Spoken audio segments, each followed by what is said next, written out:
throws all his weapons at Krishna. And Shiva has invincible weapons, and Krishna nullifies each one. And then he doesn't want to kill Lord Shiva because Lord Shiva is his devotee, but Lord Shiva likes Banasura very much. Banasura is his devotee. Therefore, he was fighting on the side of Banasura. What did Banasura do? He kidnapped who? Pradyumna. And therefore, when the Yadavas found out about it, Narada Muni told them. They didn't know where Pradyumna was. He was missing for months. And they were worried. And then when they found out from Narada Muni that Banasura had kidnapped him, they got extremely angry. So they collected the whole Yadu army. And Krishna and Balaram also came. And they attacked Banasura's fortified city. Banasura had 1,000 arms. He could shoot 500 bows and thousands of arrows at once. Right, so he's like invincible for the Devatas. So now there's a war between the Yadus and Banasura was a favorite devotee of Lord Shiva. So Lord Shiva, Kartikeya, Ganapati, they were on the side of Banasura. So this is a monumental battle that takes place between the devotees of Shiva and the Yadu dynasty led by Balaram and Krishna. In any case, quickly the entire army of Banasura is defeated, all the soldiers, let's say, and some of the great fighters. And at that point, also Balaram, let's see, who overcame Kartikeya? This is interesting because in South India they worship Murugan, who's Kartikeya, right? He's invincible because he's defeating the demons, but he gets defeated in this battle. He is not killed, but he gets defeated, and he has to retreat. Let me read that part because it's very interesting.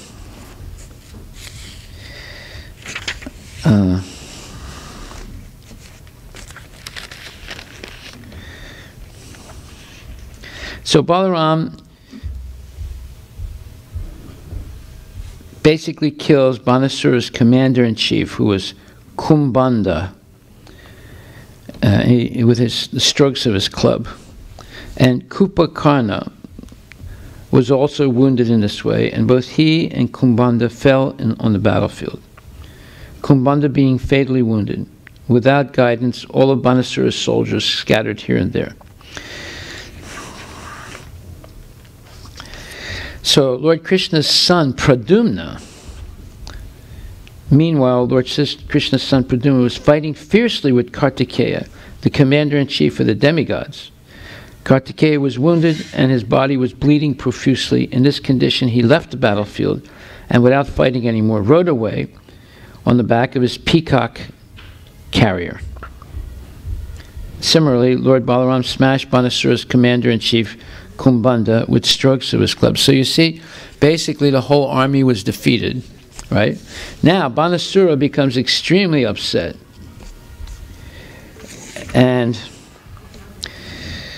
But when Banasura saw that his soldiers and commanders had been defeated, his anger only increased. He thought it wise to stop fighting with Satyaki, Krishna's commander-in-chief, and instead directly attack Lord Krishna. Now, having the opportunity to use his 1,000 arms, he rushed toward Krishna, simultaneously working 500 bows and 2,000 arrows. Such a foolish person could never measure Krishna's strength. And this is the fatal flaw of the demons. They can't measure how powerful Krishna is. They mistake him to be an ordinary person. And when they attack him, they get defeated terribly.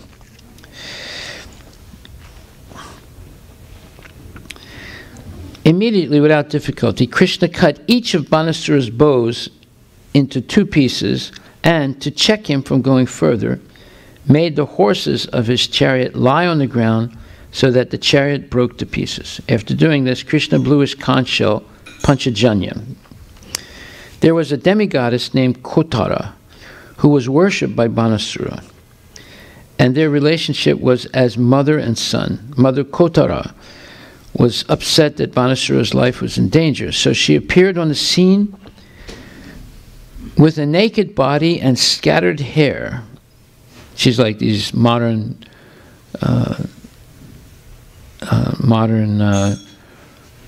lady rock stars and movie stars. You know, they appear, you know, virtually naked with scattered hair. You know, you go to different parties, and they just had the Oscar ceremony for, you know, great actors and things. All the women come in these fabulous dresses that basically they're half naked or almost naked in these dresses nowadays, and their hair is all over the place. Anyway, it's nothing new. This Mother Kotara appeared with a naked body and scattered hair. She stood before Lord Krishna. Sri Krishna did not like the sight of this naked woman, and to avoid seeing her, he turned his face. Banasura, getting this chance to escape Krishna's attack, left the battlefield. Whoa. All the strings of his bows had been broken, and there was no chariot or driver, so he had no alternative but to return to his city. He lost everything in the battle. Okay, now, being greatly harassed by the arrows of Krishna, all the associates of Lord Shiva, the hobgoblins, and the ghostly bhutas, pretas, and kshatriyas, left the battlefield. Lord Shiva then took to his last resort. He released his greatest death weapon, known as Shiva Guara, which destroys by excessive heat. It is said that at the end of creation, the sun becomes 12 times more scorching than usual. This 12 times hotter temperature is called Shiva Guara. When the Shiva Guara personified was released, he had 3 heads and 3 legs, and as he came toward Krishna, it appeared that he was burning everything to ashes. He was so powerful that he made blazing fire appear in all directions, and Krishna observed that he was specifically coming toward him. This is exciting. So, Kartikeya, Shiva's son, or also known as Murugan in South India, is the leader of the Devatas army, right? He fights against the demon, and he is rather easily defeated in this battle, right? And this is unbelievable because, and he's defeated by Krishna's son, Pradyumna, and he retreats, which is actually disgraceful to retreat, right? But he retreats. And then also Banasura, who's an impenetrable, formidable demon, he's easily defeated by Krishna, and he also retreats, but he's going to get more punishment soon. So now Lord Shiva gets really upset, and all of his associates, all the ghouls and the ghosts and the hobgoblins and the pisachas, all his followers, they all retreat. Right. So now Lord Shiva sends his Shiva Guara, this fire demon, and burning everything. And this is what happens at the end of creation. First, there is inundation of rain. Everyone dies and everyone drowns. And then Lord Shiva comes and does his dance of pralaya and sets the whole universe on fire, and it's burnt to ashes. And so he does this with his Shiva Guara weapon. As there is a Shiva Guara weapon, there is also a Narayana Guara weapon, which is represented by excessive cold. When there is excessive cold, one can somehow or other, when there is excessive heat, one can somehow or other tolerate it. But when there is excessive cold, everything collapses. This is actually experienced by a person at the time of death. At the time of death, the temperature of the body, first of all, increases to 107 degrees Fahrenheit. And then the whole body collapses and immediately becomes cold as ice. To To counteract the scorching heat of the Shiva Guara, there is no other weapon but the Narayana Guara. Therefore, when Lord Krishna saw that Shiva Guara had been released by Lord Shiva, he had no recourse other than to release the Narayana Guara. Lord Shri Krishna is the original Narayana and the commander of the Narayana Guara weapon. When the Narayana Guara was released, there was a great fight between the two Guaras. When excessive heat is counteracted by extreme cold, it is natural for the hot temperature to gradually reduce. And this is what occurred in the fight between Shiva Guara and Narayana Guara. Gradually, the Shiva Guara's temperature diminished, and the Shiva Guara began to cry for help from Lord Shiva. But Lord Shiva was unable to help him in the presence of the Narayana Guara. Unable to get any help from Lord Shiva, the Shiva Guara could understand that he had no means of escape outside of surrendering unto Narayana, Lord Krishna himself. Lord Shiva, the greatest of the demigods, could not help him. What to speak of the lesser demigods, and therefore the Shiva Guara ultimately surrendered unto Krishna, bowing before him and offering a prayer so that the Lord might be pleased and give him protection. This incident of the fight between the ultimate weapons of Lord Shiva and Lord Krishna proves that if Krishna gives someone protection, no one can kill him, and if Krishna does not give one protection, no one can save him. Lord Shiva is called Mahadeva, the greatest of all the demigods, although sometimes Lord Brahma is considered the greatest of all the demigods because he can create. However, Lord Shiva can annihilate the creation of Brahma. Still, both Lord Brahma and Lord Shiva act only in one capacity. Lord Brahma can create and Lord Shiva can annihilate, but neither of them can maintain. Lord Vishnu, however, not only maintains but creates and annihilates also. Factually, the creation is not affected by Brahma because Brahma himself is created by Lord Vishnu, and Lord Shiva is created or born of Brahma. The Shiva Guara thus understood that without Krishna or Narayana, no one could help him.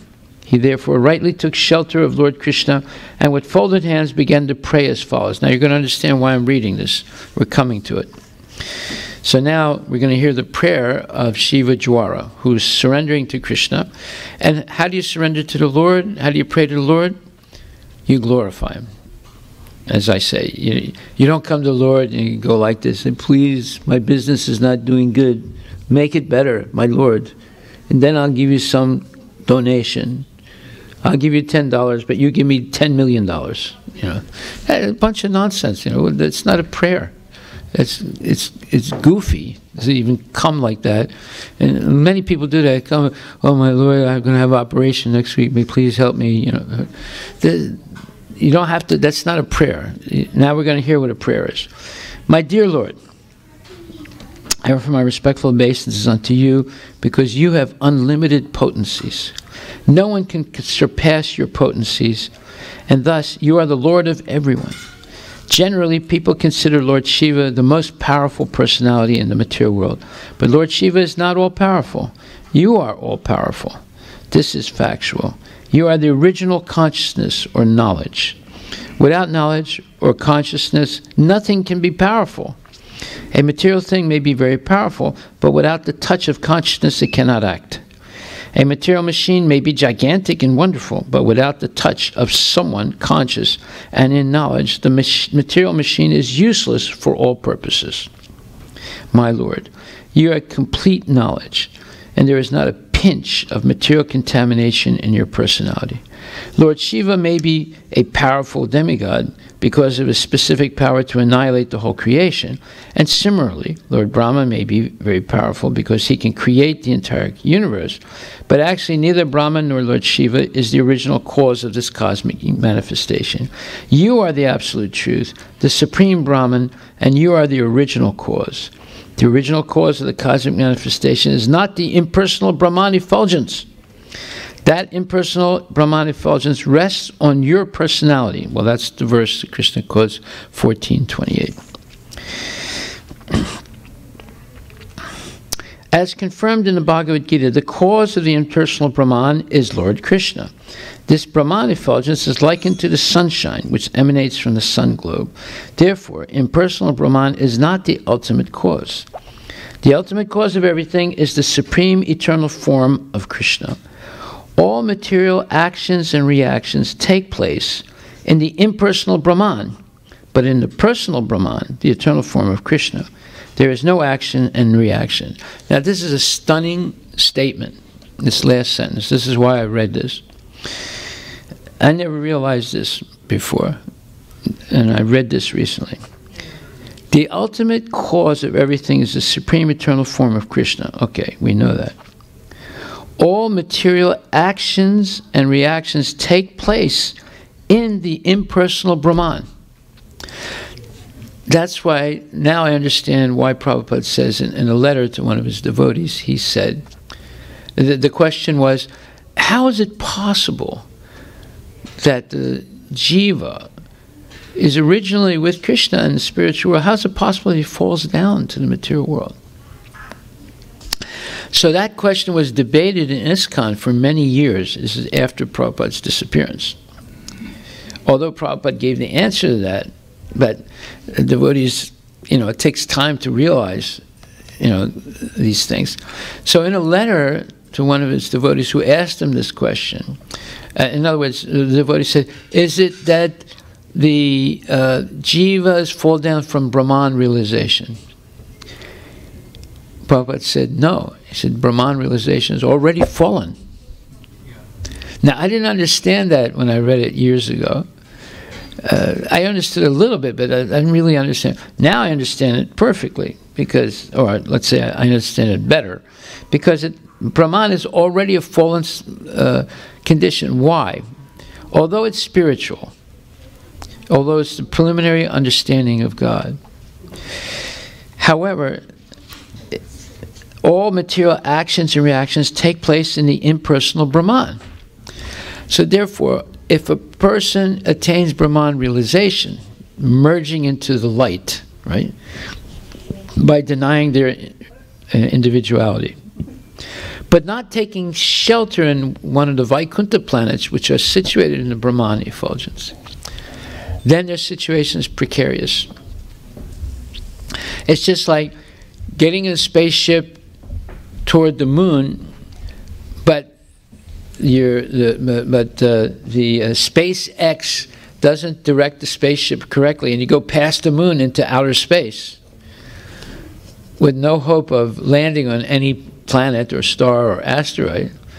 So you have no refuge. What will happen? You'll just die in the expansive space.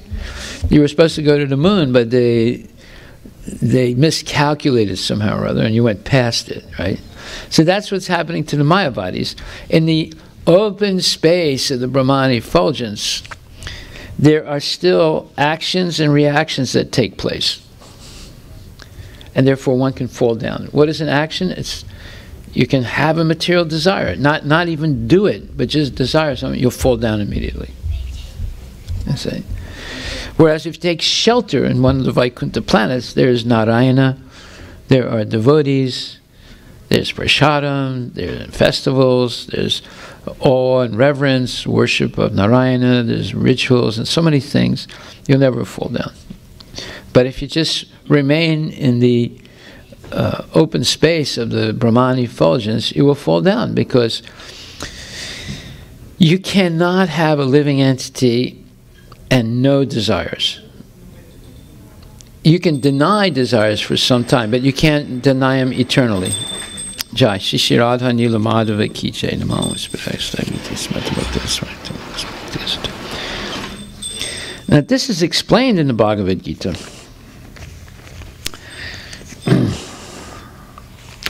The 3rd chapter,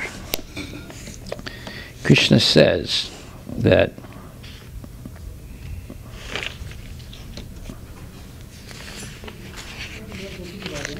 right in the beginning of the chapter,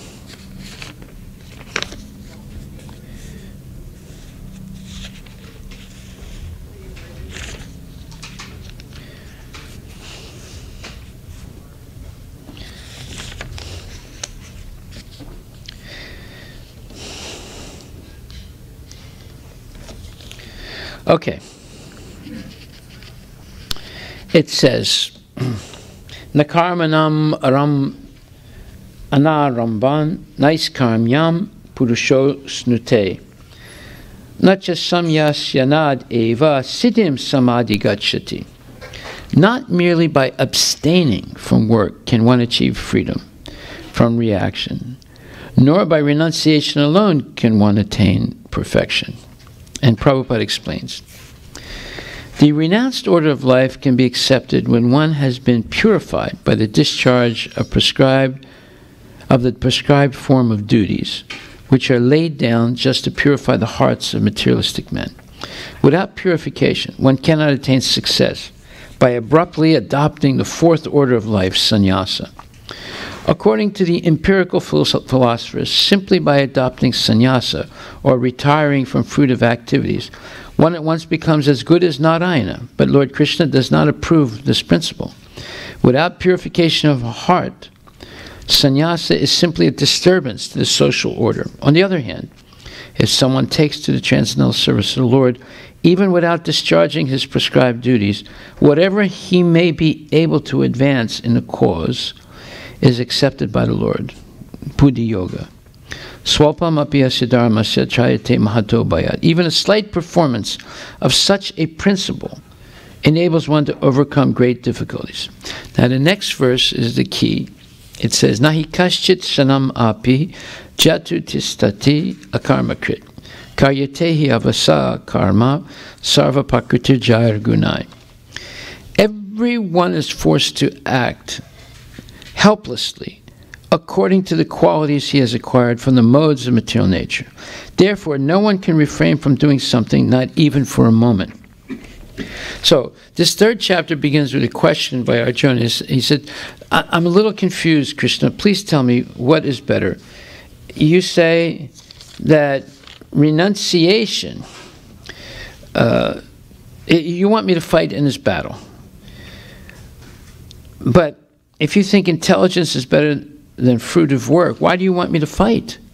Fighting is an action, and it's a ghastly action. You want me to fight in the battle. I'm going to kill so many people. So my intelligence is bewildered by your equivocal instructions. Therefore, please tell me decisively which will be most beneficial for me. So the question is, look, should I renounce everything, or should I engage in the fighting? Okay, so this is, in other words, in the purport it says, Arjuna therefore wanted to clear up these apparently confusing matters so that any common man could accept them without misinterpretation. Although Krishna had no intention of confusing Arjuna by any jugglery of words, Arjuna could not follow the process of Krishna consciousness either by inertia or by active service. In other words, by his questions, he is clearing the path of Krishna consciousness for all students who seriously want to understand the mystery of the Bhagavad-Gita. And then Krishna begins, he says, O sinless Arjuna, I have already explained that there are two classes of men who try to realize the self. Some are inclined to understand it by empirical philosophical speculation, and others by devotional service. Okay. So, in other words, some people try and understand the truth by renunciation of everything material, and other people try and understand it by engaging full-time in devotional service. So Arjuna wants to know, look, which one is better? Which is the true path? So Krishna says it's not by giving up all work that one achieves freedom, nor by renunciation alone can one achieve perfection. Right? So, then he explains that it is not a question of embodied life, but it is the nature of the soul to always be active. So if you become a Mayavadi and reject everything material, including your own individuality, in order to merge into the Brahman effulgence, which is passive, right? It's passive. In other words, your mind has to be a blank to merge into the Brahman effulgence. that is an artificial position for the soul. Because the soul, by nature, is always active. Without the presence of the spirit soul, the material body cannot move. The body is only a dead vehicle to be worked by the spirit soul, which is always active and cannot stop even for a moment. As such, the spirit soul has to be engaged in the good work of Krishna consciousness. Otherwise, it will be engaged in occupations dictated by the illusory energy. In contact with the material energy, the spirit soul acquires material modes, and to purify the soul from such affinities, it is necessary to engage in the prescribed duties enjoined in the Shastras. But if the soul is engaged in its natural function of Krishna consciousness, whatever he is able to do is good for him. Right. So, the nature of the soul is to be active. So the whole Mayavad philosophy is against the natural inclination of the soul. Mayavad philosophy says you sit in one place and you meditate basically on, the Buddhists will meditate on nothingness, and the Mayavadis will meditate on the Brahman effulgence, which has no differentiation in it. It's just like a light, right? So how long can you do that? Well, you can do it for some time. You might even achieve success and merge into Brahman effulgence, but the slightest whiff, the slightest scent of a desire, you fall down. See? So the whole Mayavad philosophy is misleading. Now, what we didn't know, but now we know it, all material actions and reactions take place in the impersonal Brahman. But in the personal Brahman, the eternal form of Krishna, there is no action and reaction. So when we become conscious of Krishna, we're no longer subject to the laws of karma. But if we only become conscious of the effulgence emanating from the body of Krishna, there's still action and reaction. Therefore, the first time we have a slightest material desire, we fall down. There's action and reaction. What? The jivas from Goloka and different Vaikuntha planets. Yeah. So when they fall, do they directly fall into the material world, or do they fall into the Brahman effulgence and then eventually fall down?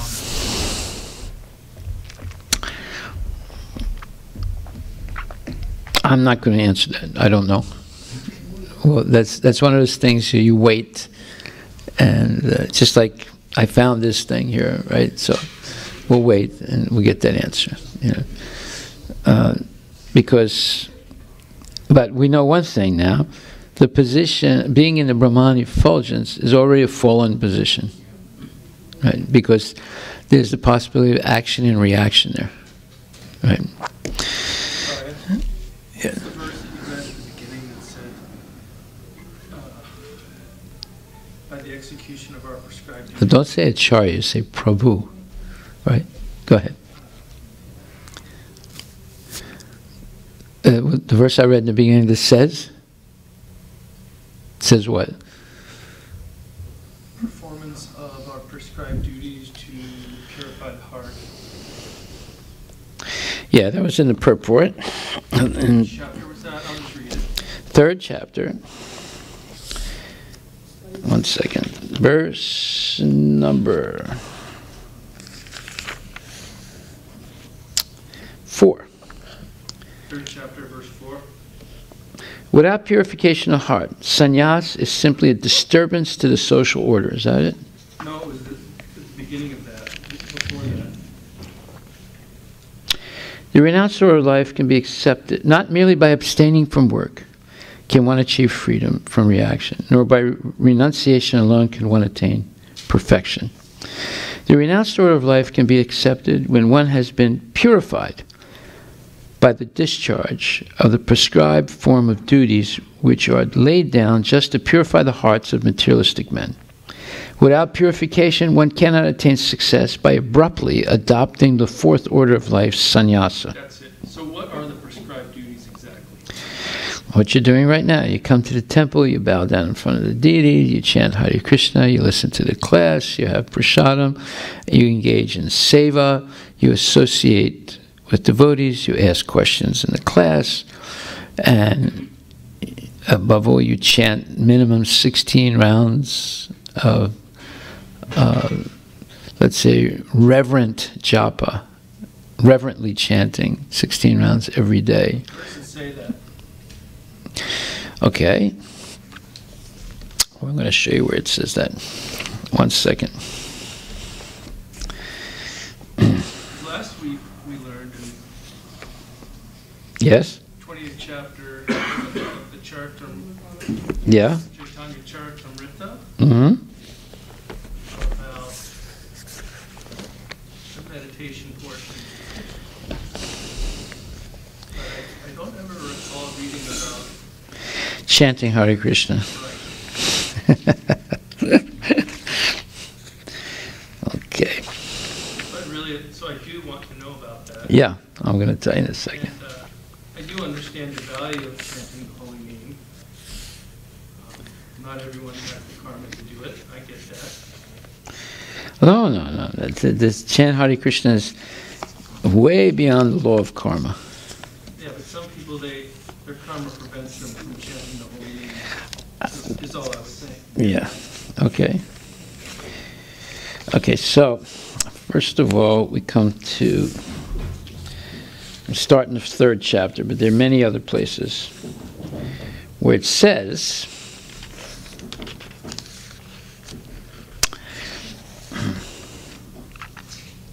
Is this the Srimad Bhagavatam or Bhagavad-Gita? Bhagavad-Gita.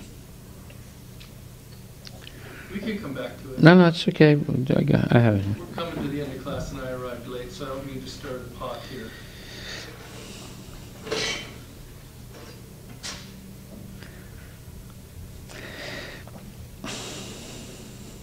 If we forget the purpose of human life and simply take supplies from the agents of the Lord for sense gratification and become more and more entangled in material existence, which is not the purpose of creation, certainly we become thieves, and therefore we are punished by the laws of material nature. A society of thieves can never be happy because they have no aim in life. The gross materialist thieves have no ultimate goal of life. They are simply directed to sense gratification, nor do they have knowledge of how to perform yagyas. Lord Chaitanya, however, inaugurated the easiest performance of yagya, namely the Sankirtan Yoga, which can be performed by anyone in the world who accepts the principles of Krishna consciousness. Next verse. The devotees of the Lord are released from all kinds of sins because they eat food which is offered first for sacrifice. Others who prepare food for personal sense enjoyment verily eat only sin. The devotees of the Supreme Lord, or the persons who are in Krishna consciousness, are called santas, and they are always in love with the Lord as it is described in the Brahma Samhita 538. Premanjana churita bhakti vilochanena santak sadeva hirdeyesu vilokayanti yam shama sundarim achintya gunaswarupam govinda madi purisham tamaham bhajami.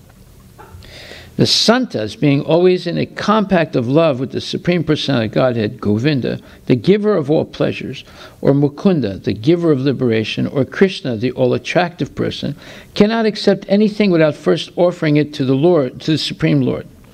Therefore, such persons always perform yagyas in different modes of devotional service, such as shravanam, hearing, kirtanam, chanting, smaranam, remembering, archanam, worshipping, etc. And these performances of yagyas keep them always aloof from all kinds of contamination of sinful association in the material world. Others who prepare food for self or sense gratification are not only thieves, but also the eaters of all kinds of sins.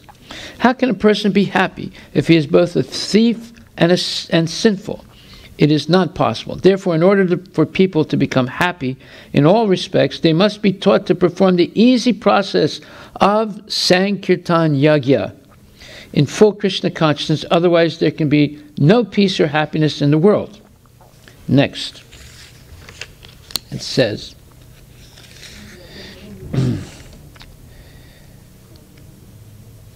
the Lord can be satisfied by sacrifices. Therefore, one who cannot perform them will find himself in scarcity. That is the law of nature. Yagya, specifically the Sankirtan Yagya, prescribed for this age must therefore be performed to save us at least from the scarcity of food supply. So, Sankirtan Yoga means chanting Hare Krishna, the Hare Krishna Maha Mantra, in congregation, with other devotees. Okay, so then it says,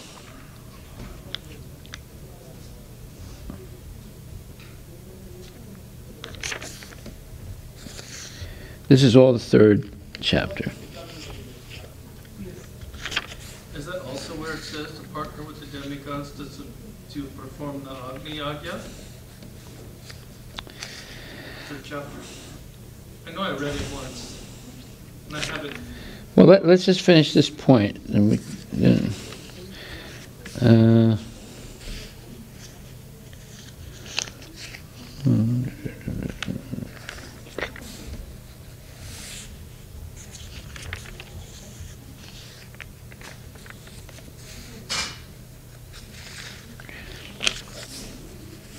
One second.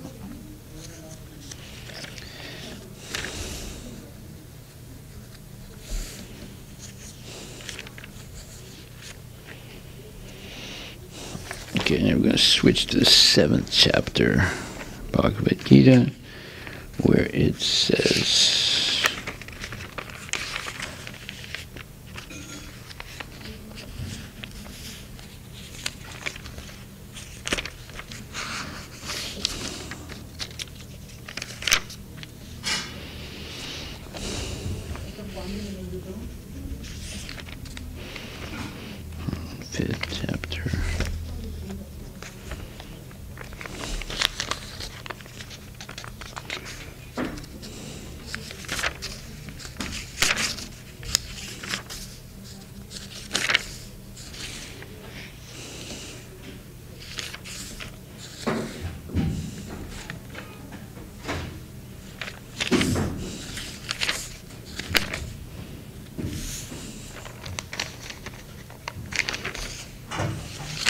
one second. I want to find a very clear enumeration of this point.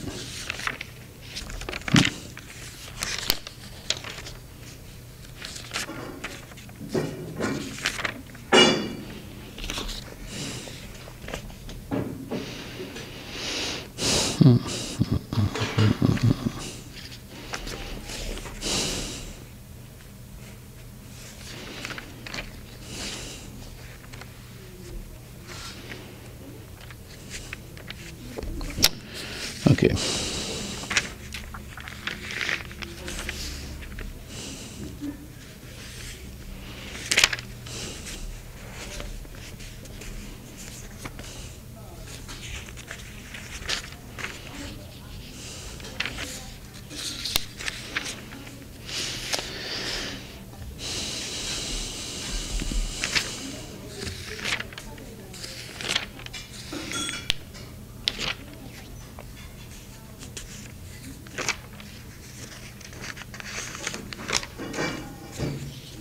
Okay.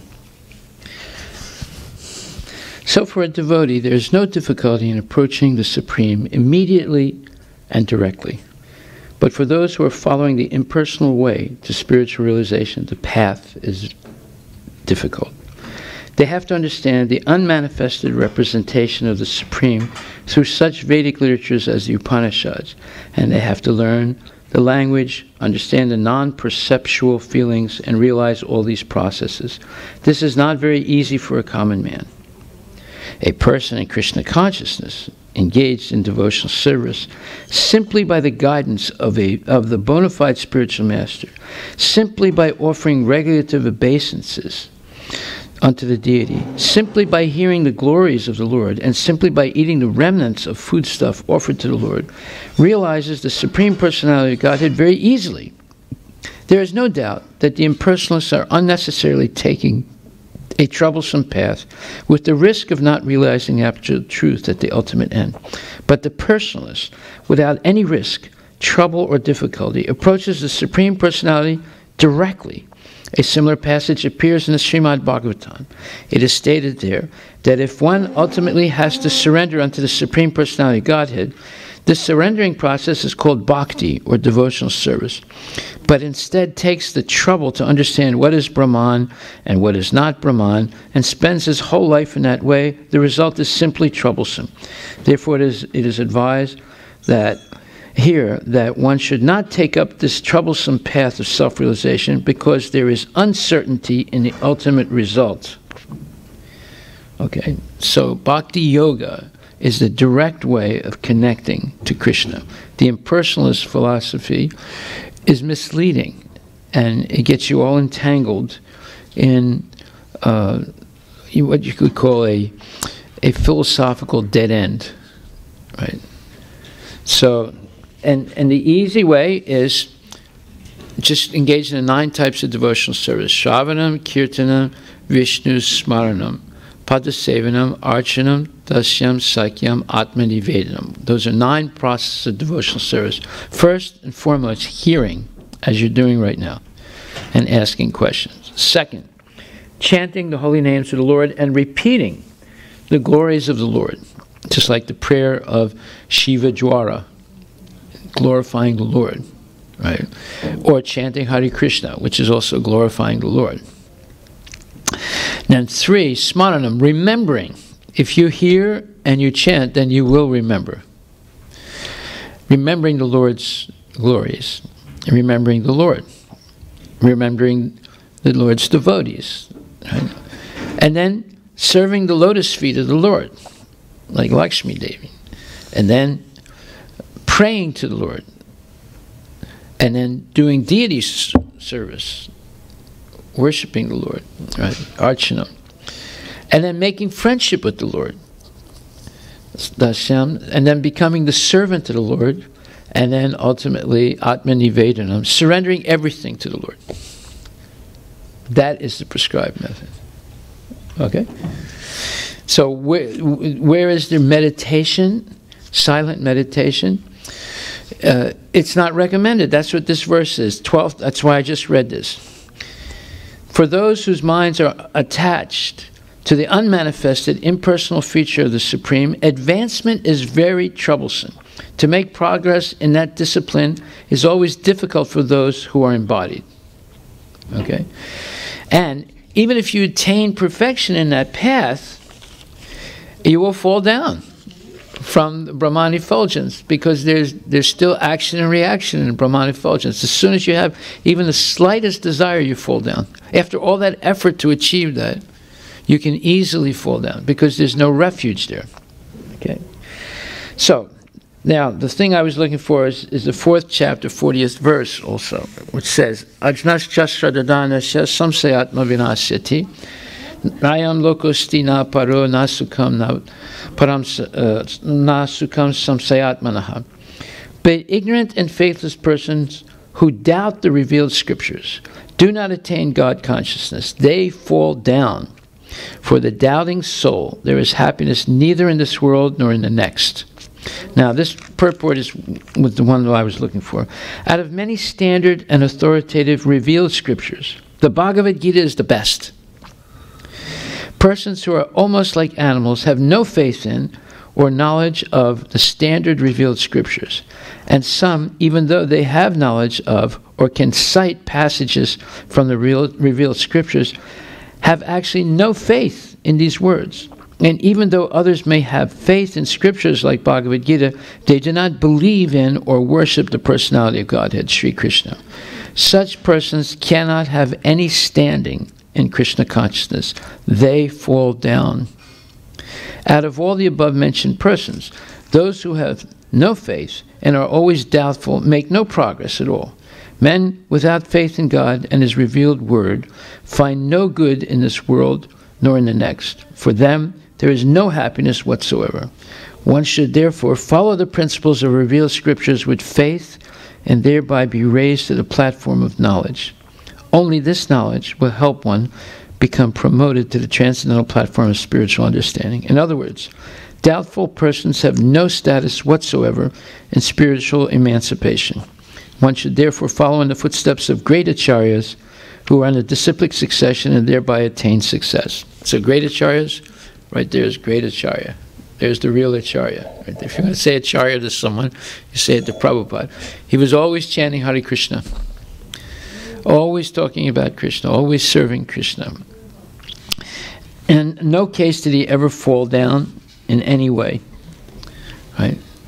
He was once asked, Prabhupada, were you always Krishna conscious? He said, there was never a moment in my entire life that I was not Krishna conscious. That means from childhood all the way up to the last days of his life. So, that is a practical example of Bhagavad-Gita. Okay? This chanting is of utmost... Chanting is meditation. It's called mantra meditation. It's the best meditation. How do we know it's so good? Aho bhatta swapako yat what is it? Aho bhatta swapako to goriyan. So this verse is a very important verse, and it says Aho bhatta swapako to goriyan. Which book is that? This is a verse book.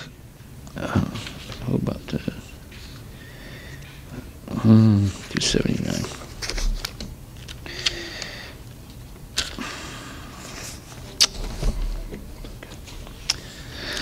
One second. Aho bhatta swapako to goriyan. Aho.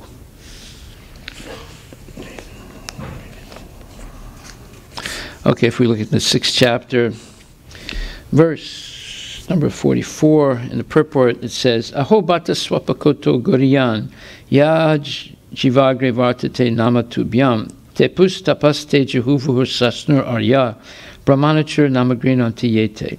O my Lord, persons who chant the holy names of your Lordship are far, far advanced in spiritual life.